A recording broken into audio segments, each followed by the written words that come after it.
आज का जो वीडियो है बहुत ही इंटरेस्टिंग होने वाला है। आज मैं एक थोड़े हॉरिफाइंग टॉपिक के बारे में बात करने वाला हूँ, जो कईयों के लिए जिसने इस एक्सपेरिमेंट को परफॉर्म किया, कईयों ने बताया कि उनका एक्सपीरियंस बहुत हॉरिफाइंग था। उन्हें तरह तरह की चीज़ें दिखाई दी, उन्होंने गोस्ट देखे। कईयों ने बताया कि वो सिर्फ सो गए या कुछ उनको महसूस नहीं हुआ, या उन्होंने अपने जो भी उनके फैमिली मेम्बर्स गुजर चुके हैं उन्होंने उनको देखा। नमस्कार दोस्तों, मेरा नाम है आदित्य अल्फाज और स्वागत है आपका कुछ बातें विद आदित्य अल्फाज के नए एपिसोड में।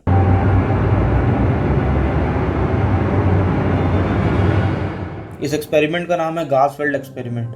आज की वीडियो में मैं आपको बताऊंगा कि एक्सपेरिमेंट कैसे किया जाता है और इसके क्या क्या रिजल्ट्स होते हैं और क्या क्या साइड इफ़ेक्ट्स होते हैं और किन लोगों को ये करना चाहिए या आपको नहीं करना चाहिए। आप में से बहुत लोगों ने ये सीरीज़ स्ट्रेंजर थिंग्स ज़रूर देखी होगी और स्ट्रेंजर थिंग्स के साथ साथ एक स्पाइडरमैन भी ज़रूर देखी होगी। तो ये दो चीज़ों में आपने देखा होगा कि पूरी सीरीज़ सिक्स्थ सेंस के एक्टिवेशन पे बेस्ड। स्ट्रेंजर थिंग्स में जो लड़की थी 11, उसने अपने सिक्स्थ सेंस को एक्टिवेट किया था और वो कई तरह के एक्शंस या सुपर नेचुरल पावर्स को परफॉर्म कर सकती थी, जैसे टेलीपैथी, टेलीकिनेसिस। सिमिलरली स्पाइडरमैन में आपने देखा कि कोई भी घटना होने वाली होती है तो स्पाइडरमैन को पहले से ही अंदाज़ा हो जाता है। साइंटिस्ट ने सोचा कि क्यों ना एक ऐसा एक्सपेरिमेंट परफॉर्म किया जाए, ये जानने के लिए कि क्या सच में ये एक्सपेरिमेंट या जो सिक्स सेंस हम जिसे बोलते हैं, इस एक्सपेरिमेंट के थ्रू क्या किसी के इंसान को, किसी भी इंसान के सिक्स सेंस को एक्टिवेट किया जा सकता है कि नहीं। इस एक्सपेरिमेंट का नाम गासफील्ड एक्सपेरिमेंट पड़ा, क्योंकि ये गास जो वर्ड है ये एक जर्मन वर्ड है और जर्मनी में ये एक्सपेरिमेंट परफॉर्म किया गया था। इस एक्सपेरिमेंट को परफॉर्म करना भी बहुत आसान होता है। मैं वीडियो में बताऊंगा ये एक्सपेरिमेंट कैसे परफॉर्म किया जाता है, पर उससे पहले हम बात करते हैं कि इस एक्सपेरिमेंट का एम क्या था। इस एक्सपेरिमेंट का एम ये था, जैसे मैंने अभी शॉर्ट में बताया, कि किसी भी इंसान के सिक्स सेंस को एक्टिवेट करके देखा जाए कि क्या वो सिक्स सेंस एग्जिस्ट करता है कि नहीं करता। इस एक्सपेरिमेंट में क्या किया जाता है, आपके जितने भी सेंसरी इनपुट होते हैं उनको बंद कर दिया जाता है। सेंसरी इनपुट से मेरा मतलब ये है कि आपके विजन को और आपकी हियरिंग को बंद कर दिया जाता है। आपको कुछ भी सुनने नहीं दिया जाएगा और आपको कुछ भी इस एक्सपेरिमेंट के दौरान देखने नहीं दिया जाएगा। आपको एक अकेले कमरे में बंद कर दिया जाएगा अंधेरे में। आप जो होगे सेंडर होगे और सेम सिचुएशंस और उन सेम कंडीशंस में एक सेम आदमी को दूसरे रूम में बंद किया गया होगा और उस दूसरे रूम में बंद करे जाने के बाद वो जो इंसान होगा वो एज अ रिसीवर बोला जाएगा। तो आप होगे सेंडर और जो दूसरे कमरे में इंसान बंद है उसे बोला जाएगा रिसीवर। इस एक्सपेरिमेंट में जैसे ही आगे बढ़ते हैं तो सेंडर से ये कहा जाता है कि वो किसी भी एक ऐसी चीज़ या किसी भी पुरानी मेमोरी के बारे में सोचे जो उसके दिल के बहुत करीब हो, या जिस पे वो अच्छे से कंसंट्रेट कर सकता है, या जिस चीज़ को वो अच्छे से अपने माइंड में डिटेल बाय डिटेल रिकॉल कर सकता है। सिमिलरली जैसे ही जो बंदा उसमें बैठा हुआ जिसको हम रिसीवर बोल रहे हैं, वो बंदे का काम ये होगा कि वो कोशिश करे, वो ऐसा इमेजिन करे कि शायद उसको कहीं से सिग्नल रिसीव हो रहा है या एक तरह की सेंसेशन हो रही है कि उसके पास कहीं से एक अननोन इन्फॉर्मेशन आ रही है और वो उस अननोन इन्फॉर्मेशन को उसका ब्रेन प्रोसेस कर रहा है।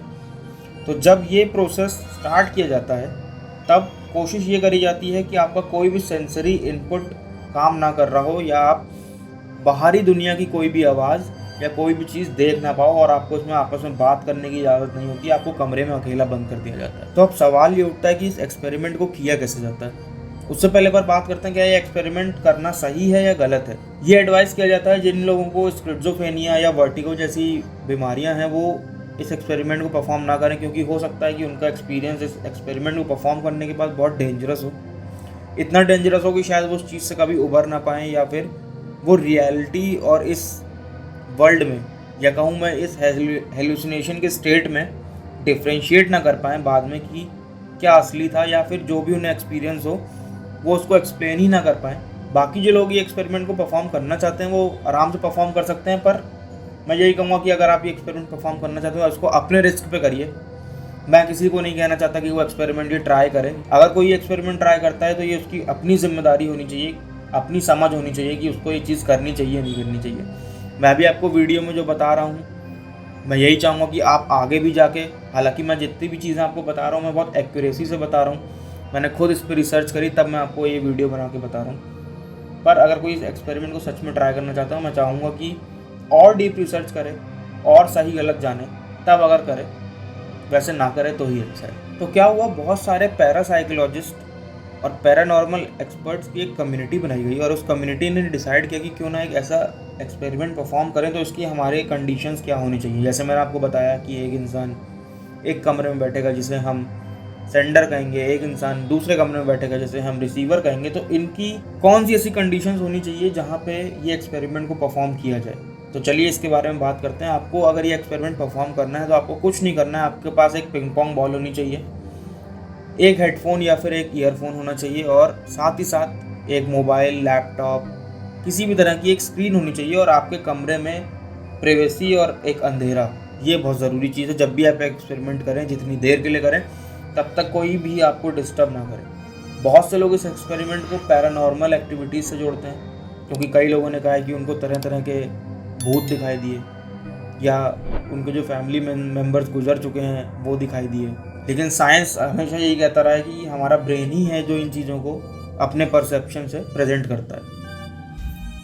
इस बॉल को बीच से 2 टुकड़ों में काट देना है और दोनों टुकड़ों को काटने के बाद साइड से टेपिंग करके अपनी आँखों पे लगा देना है। आँखों पे लगाने के बाद आपको कोशिश ये करनी है कि साइड से बिल्कुल भी किसी भी तरह की लाइट ना अंदर आए, ना आप देख पाएँ। अगर आप आँखें खोलें भी अंदर तो आपको कुछ ना दिखाई दे, पिंग पोंग बॉल के अलावा कोई भी तरह की लाइट अंदर नहीं आनी चाहिए। दूसरी चीज़ आपको ये करनी है कि आपको क्या करना है, अपने हेडफोन में वाइट नॉइज़ बजानी है। वाइट नॉइज़ उसे कहते हैं, अक्सर आपने देखा होगा जब कोई भी अनट्यून्ड रेडियो होता है या पुराने टीवीज़ में जब सिग्नल नहीं आता था, जो जिसे हम बोलते थे मजाक में मच्छर की आवाज़ आती थी, उसको ही हम वाइट नॉइज़ बोलते हैं। अनट्यून्ड रेडियो में जो आवाज़ आती है उसे हम वाइट नॉइज़ बोलते हैं। तो आपको अपने हेडफोन में वाइट नॉइज़ बजाना है और इस वॉल्यूम तक बजाना है कि आपको कोई भी बाहर की साउंड उस वाइट नॉइज़ के अलावा सुनाई नहीं दे। आप नॉर्मल से थोड़ी वॉल्यूम ज़्यादा कर सकते हैं अपने हिसाब से, लेकिन कोशिश ये करिएगा कि आप अगर जब ये वॉल्यूम सेट कर रहे हैं तो आपको कुछ भी और सुनाई नहीं देना चाहिए। तीसरा और सबसे आखिरी स्टेप जो इस चीज़ का है वो स्टेप ये है कि इस स्टेप में आपको अपने लैपटॉप पे या फ़ोन पे अपनी स्क्रीन को रेड कर लेना है, फुली रेड कर लेना है। ऑटो डिस्प्ले ऑफ को आप डिसेबल कर सकते हैं जितनी देर के लिए आप एक्सपेरिमेंट कर रहे हैं। तो क्या होगा जब आप ऐसी सिचुएशन अपने आसपास क्रिएट कर लेंगे, आप ये सब चीज़ें करके एक अकेले शांत कमरे में बैठेंगे, तब होगा असली खेल शुरू। क्या होगा कि 5 से 7 मिनट के बाद जब आपका ब्रेन एक थॉटलेस स्टेट में जाने लगेगा, उस थॉटलेस स्टेट में जाते जाते जब वो ना कुछ सुन पा रहा होगा ना कुछ दिखाई दे रहा होगा, तो आपका ब्रेन क्या करेगा, जो पुरानी इन्फॉर्मेशन आपके ब्रेन में स्टोर्ड है, वो इन्फॉर्मेशन कोई भी हो सकती है, कोई विजुअल हो सकता है या आपने किसी को अनजान को देखा हो, किसी से मिले हो, या कोई नॉइज़ हो सकती है, आपने कहीं बाज़ार में गाना सुना हो या आप नॉर्मली जो गाने सुनते हो, कोई टच सेंसेशन हो सकती है।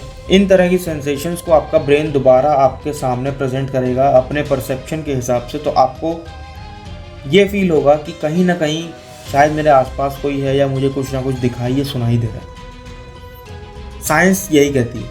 पर जिन लोगों ने ये एक्सपेरिमेंट परफॉर्म किया उनका यही कहना है कि उन्होंने शायद कुछ देखा, उन्होंने शायद ये फील किया कि कोई ना कोई उन्हें टच कर रहा है या कोई ना कोई तो है उनके आसपास जो उनसे कांटेक्ट करना चाहता है। कई लोग तो नॉर्मली एक ऐसे स्टेट में आ गए जहाँ पे वो ना जग पा रहे हैं ना सो पा रहे हैं, और एक्सपेरिमेंट के बाद तक भी वो एक अनकॉन्शियस स्टेट में थे जहाँ पे वो कुछ भी एक्सप्लेन नहीं कर पा रहे थे अपने एक्सपीरियंस के बारे में।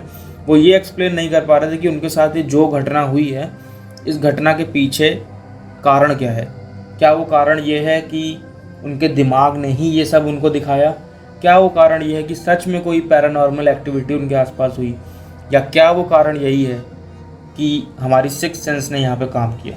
साइंटिस्ट ने बहुत बार इस एक्सपेरिमेंट को परफॉर्म किया, लेकिन जो असली एम था, जो असली एम माना गया था कि अगर ये एम सक्सेसफुल हुआ तो इस गैस फील्ड एक्सपेरिमेंट को हम सक्सेसफुल मानेंगे। जो एम था कि एक सेंडर से एक रिसीवर के पास इंफॉर्मेशन का ट्रांसफ़र होना, जो टोटली बेस्ड था सिक्स सेंस पे, वो अगर सक्सेसफुल होगा तभी इस एक्सपेरिमेंट को सक्सेसफुल माना जाएगा। पर कई रिसर्चेस, कई एक्सपेरिमेंट्स और कई बार ये एक्सपेरिमेंट को परफॉर्म करने के बावजूद ये पॉसिबल नहीं हो पाया। रिसीवर ज़रूर किसी ना किसी चीज़ पे फोकस करता था और जो सेंडर था वो अपनी ही कोई अलग चीज़ को रिसीव करता था, पर कभी भी इन दोनों का जवाब सेम नहीं निकला। जवाब सेम निकलता तो ये प्रूफ हो जाता कि सिक्स सेंस के लेवल पे, टेलीपैथी या टेलीपैथिक लेवल पे ये चीज़ पॉसिबल थी कि हम अपनी इन्फॉर्मेशन को brain to brain without any sensory visions या नॉइस हम ट्रांसफ़र कर सकते हैं। साइंस तो कहता है कि एक्सपेरिमेंट फेल हो गया क्योंकि कोई रिजल्ट नहीं मिला, लेकिन लोग इसको ट्राई करते रहे। जो लोग इन एक्सपेरिमेंट्स को ट्राई करते रहे, उन्होंने 1 घंटा 2 घंटे वो इसी स्टेट में बैठते थे और उनको बहुत अजीब अजीब चीज़ें और बहुत अजीब अजीब एक्सपीरियंस हुए। आप अगर YouTube पे सर्च भी करेंगे कि जो इस एक्सपेरिमेंट को परफॉर्म करते हैं उनके एक्सपीरियंस क्या थे, तो डिटेल्ड वीडियोस लोगों ने बना के डाली हुई हैं कि उनके कैसे एक्सपीरियंस थे वहाँ पे। मैं आपको यही एडवाइस करूँगा, अगर आप ये एक्सपेरिमेंट करना चाहते हैं तो आप इसको कर सकते हैं, पर आपको देखना चाहिए कि आपको ये कितना सही लगता है या कितना गलत लगता है। अगर आप करना भी चाहते हैं तो उसको अपने लेवल पे करिए, रिसर्च करने के बाद। हो सकता है कि कई चीज़ें जो साइंस नहीं मानता वो कोई और मानता है, जो कोई और नहीं मानता वो साइंस मानती है। ये एक एंडलेस डिबेट होती है, जो डिबेट किसी भी रिजल्ट तक कभी नहीं पहुंचती। कई एक्सपेरिमेंट कहने के लिए जो पैरानॉर्मल एक्सपर्ट्स की कम्युनिटी क्यों बनाई गई, जब ये एक्सपेरिमेंट टोटली साइंस बेस्ड था। मैं उम्मीद करता हूँ आपको आज का वीडियो पसंद आया होगा। अगर आपको आज का वीडियो पसंद आया है तो इसको शेयर करिए। अगर आपको इससे भी हॉरर एपिसोड्स या हॉरर स्टोरीज एक्सपेरिमेंट्स के बारे में जानना है तो मुझे कमेंट सेक्शन में बताइए। मैंने ये प्लान किया है कि हम महीने में अगर 4 वीडियो 5 वीडियो निकाल रहे हैं तो 2 वीडियो हमेशा कोई साइंटिफिक टॉपिक पे या ऐसे हॉरर एपिसोड पे जो रियल लाइफ में हुआ हो उस पर बात करेंगे, और 2 एपिसोड हमेशा या 2 या 3 एपिसोड हमेशा उस टॉपिक पे निकालेंगे जिसमें सेल्फ हीलिंग या फिर किसी रिलेशनशिप एडवाइस के बारे में बात करी गई हो, क्योंकि ये भी मेरा काम है और ये भी मेरे को पसंद है। तो मुझे जो पसंद है वो मैं आपके साथ बांटना चाहता हूँ। तब तक के लिए अपना ध्यान रखिए, अपने आसपास सफाई बनाए रखिए, अपने घर वालों का ध्यान रखिए। जल्द मिलूंगा एक बहुत नए वीडियो में, तब तक के लिए बाय।